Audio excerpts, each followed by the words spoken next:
Bonsoir tout le monde, bienvenue dans cette nouvelle vidéo. Napoli-Juve se termine par le score de 2 buts à 1 pour le Naples. Je ne suis même pas énervé les amis parce que en fait quand j'ai vu, tout simplement le 11 de départ, les 11 titulaires, j'ai dit déjà c'est déjà à ce moment-là que j'ai très bien compris qu'on allait perdre le match. Mais avant de commencer, comme toujours, abonnez-vous, likez et commentez ici en bas quelque part. Donc je l'ai dit, un 11 de départ que je n'ai pas compris. Franchement, sans numéro 9, sans pointe, sans avec un Yildiz Falson Wave et un Conceição. Alors, c'était un 3-5-2 déguisé, hein, les amis. Avec Cabal à gauche et Cambiaso de l'autre côté, le cinquième de gauche et cinquième droit, hein, au milieu. Que dire de la première mi-temps, les amis? Le 1-0, c'est mérité de la part de Naples, hein, tout simplement, même s'ils n'ont pas fait grand-chose, hein. Je crois qu'ils ont tiré 2 fois, même la tête de Di Lorenzo. Mais, mais voilà, le Naples qui marque tout de suite. Nous, on touche pas un ballon parce que devant, malheureusement, avec Yildiz et Conceição, bah, ça ne va pas, hein. Il y a aucun référent devant là devant. Quand Yildiz a le ballon à gauche, bah, il y a personne au milieu. Quand Conceição a le ballon à droite, il y a personne dans les 11 mètres. Donc voilà, déjà ce 11 de départ, j'ai rien compris. Donc je savais que ça allait se terminer comme ça, hein. Puis, il faut dire que sur le but de Højlund, Cabal ce soir, une catastrophe, une vraie catastrophe. Il en a pas touché une, hein, mais franchement, tout ce qu'il pouvait rater, il l'a raté, Cabal, ce soir. C'est normal parce que je le dis, Cabal est un défenseur. C'est pas un cinquième dans le milieu à 5. Il y a rien à faire. Ce n'est pas ce type de joueur-là. Il était toujours, mais toujours en retard sur Neres. D'ailleurs, c'est sa faute qu'on Neres part parce que lui, il ne le suit plus et c'est Cop Miners qui doit faire la diagonale pour revenir, mais là, c'est déjà trop tard. Il remet le ballon dedans et Højlund marque le but. Bref, euh, d'ailleurs, ce qu'a provoqué ce 3-5-2 avec un Yildiz et Conceição en pointe, c'est que pendant 45 minutes, Yildiz et Conceição ont fait les essuie-glaces. Défense, attaque, défense, attaque, défense, attaque. Donc en deuxième mi-temps, ils étaient crevés, crevés, crevés. Voilà ce que ça a apporté, cette énième trouvaille de la part de Spalletti. Donc ce soir, j'en veux clairement à Spalletti, hein, parce que j'ai l'impression, Spalletti, que tu as voulu réinventer l'eau chaude, hein. L'eau chaude, elle existe, Spalletti. L'eau chaude, elle existe déjà. Ça a déjà été inventé. Donc, je ne sais pas qu'est-ce que tu voulais nous montrer ce soir en première mi-temps avec ton 3-5-2. Je n'ai rien compris. Surtout un 3-5-2 avec aucun attaquant. Aucun attaquant. Bref, bref, bref. Donc, on rentre en première mi-temps. On a eu une occasion. Alors, j'aimerais bien la revoir, l'occasion avec Kelly qui la met haute. Mais je pense que Kelly part légèrement en hors-jeu. Mais bon, soit on ne l'a plus revu. Mais de toute façon, le ballon part très haut. Ça, c'était, je pense, l'unique occasion de la part de la Juve. On avait un expected goal en première mi-temps de 0,04, les amis. 0,04. Donc, c'est pour vous dire que on n'a quasiment jamais tiré et enfin, l'expected goal, ça veut aussi dire qu'on n'a jamais été dans les 11 mètres. On n'a jamais été dans la surface de réparation. C'est ça que ça veut dire. Parce qu'on n'avait pas d'attaquant, les amis. Pas d'attaquant du tout.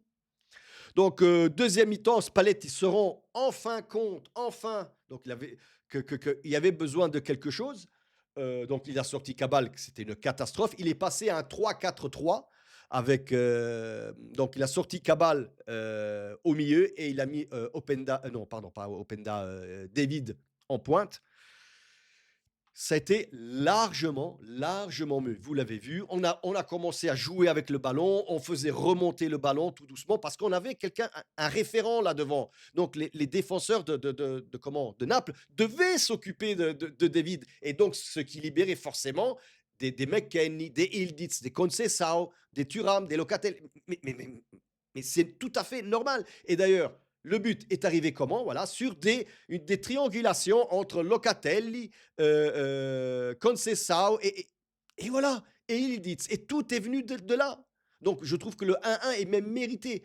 Et qu'est-ce qui s'est passé après ce 1-1? Donc, on continue à jouer, on essaie de jouer toujours dans ce 3-4-3. Mais à un moment donné, qu'est-ce qui se passe? Ben, Spalletti, il réinvente encore une fois l'eau bouillante maintenant. Il sort Yildiz et Conceição, à juste titre, je l'ai dit, ils étaient crevés. Ça faisait 5-10 minutes qu'on ne les voyait plus courir. On les voyait plus courir du tout. Donc il fallait les changer. Mais à ce moment-là, Spalletti, et là je dis, là c'est la deuxième erreur de ta paire, non seulement d'être parti avec un 11 titulaire où personne n'a rien compris, donc invention de l'eau chaude, maintenant invention de l'eau bouillante, il revient dans son 3-5-2, il revient dans son 3-5-2 en mettant Openda aussi en attaque, et tout de suite après, boum, on se prend le deuxième but où McKennie fait une excellente, mais une super passe à Højlund pour qu'il la marque de tête. Donc voilà, il a changé le module, la tactique de jeu, de repasser de 3-4-3 en 3-5-2 pour se protéger. Et eh ben, ça n'a pas loupé, on s'est pris le deuxième but de Naples. Euh, Moi, personnellement, j'aurais jamais, mais jamais fait ça. J'aurais sorti Ildiz et j'aurais, oui, sorti Conceição parce qu'ils étaient fatigués, mais j'aurais mis Zegrova d'un côté et Openda de l'autre. Garder ce 3-4-3, nom de Dieu. Moi, je ne comprends pas, mais c'est Zegrova, tu veux le faire jouer quand? Parce que quand Ildiz n'est pas là, les amis, il faut être honnête. C'est Ildiz, la lumière dans le noir. Dans le noir à la Juventus. Et quand Ildiz n'est pas là, moi, ce que je constate, c'est qu'il n'y a que Zegrova, la scintilla, l'étincelle. Encore une fois, Zegrova, il est rentré. Il a encore failli marquer le 2-2 à la fin. Locatel, il lui met juste le ballon, pour moi, il lui met le ballon un peu trop en dessous. Et donc, il n'arrive plus à adresser le ballon comme il faut, à mettre le ballon comme il faut. Mais on a vu que Zegrova a tout fait changer pendant les 10 minutes qu'il a joué. Moi, je ne comprends pas. Je n'arrive pas à comprendre. Donc, pour moi, Spalletti, ce soir, tu as vraiment tout raté. Cette défaite, elle est pour toi. Je me sens pas à donner, bien que Thuram ne m'a pas plu ce soir, hein, je vous le dis encore une fois, Thuram ne m'a pas plu, Di Gregorio, laissez tomber. De toute façon, c'est simple. C'est un tir, un but, Di Gregorio. Sur le premier but, allez, sur le deuxième but, comme toujours, il ne sort pas, enfin, il ne sort jamais, ce gardien. Et vous l'avez vu à certaines actions où il va prendre le ballon en l'air et il le laisse tomber. Là aussi, bref, ne revenons pas sur ça. Mais encore une fois, je n'ai pas envie de revenir sur les joueurs pour ce match. Je n'impute pas cette défaite 2-1 face à Naples aux joueurs, mais à Spalletti, qui pour moi a complètement cannato, comme je dis, il a complètement raté sa formation de départ, son 11 titulaire qu'il a mis, son 3-5-2 avec Ildiz et Conceição en pointe, en attaque, un Cabal, cinquième du milieu, et Cambias au cinquième du milieu de l'autre côté. Ils ne savent pas le faire. Et vous le savez, hein, vous me voyez, ils ne savent pas faire ce jeu-là. Cabal, c'est un défenseur, et Cambias joue mieux qu'à 4 qu'à 5. Il faut combien de fois? Je ne sais pas qu'est-ce qui passe dans sa tête à Spalletti. C'est pour ça que je dis, il a voulu inventer l'eau chaude. Et puis en deuxième mi-temps, pareil, après qu'on revienne au score, dans ce 3-4-3, c'est l'unique chose qu'il a bien fait, donc de sortir Cabal au milieu, entre la première et la deuxième mi-temps, et mettre un attaquant. Et puis une fois qu'on revient au score, qu'est-ce qu'il fait? Il revient encore une fois à son 3-5-2.